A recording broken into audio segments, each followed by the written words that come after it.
Praise the lord. దేవుడు మనకిచ్చిన వాక్యము, దేవుడు అహంకారులను ఎదిరించి దీనులకు కృప అనుగ్రహించును. యాకోబు రాసిన పత్రిక 4వ అధ్యాయం 6వ వచనం.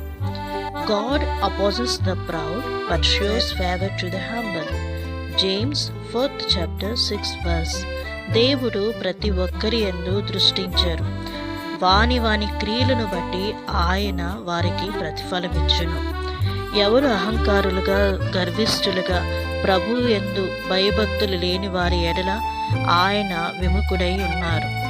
దీన మనస్సు కలిగిన వారే విరిగి నలిగిన హృదయముతో ద్వేషించబడి అవమానించబడి తృణీకరించబడుతున్నారు.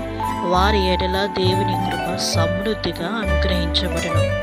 మీ ఉద్యోగంలో కానీ ఇంట్లో కానీ ఎక్కడ ఉన్నా కూడా దీన మనసు కలిగిన వారి ప్రభు పాదాల చెంత చేరిన ఎడల ఆయన్ని కొనియాడుతూ ఆయన్ని స్తుతిస్తూ దేవుణ్ణి మహిమపరుస్తున్న ప్రతి ఒక్కరి ఎడల దేవుడు సమృద్ధిగా కృప అనుగ్రహించి మనలందరినీ ఆశీర్వదించి దీవించునుగాక.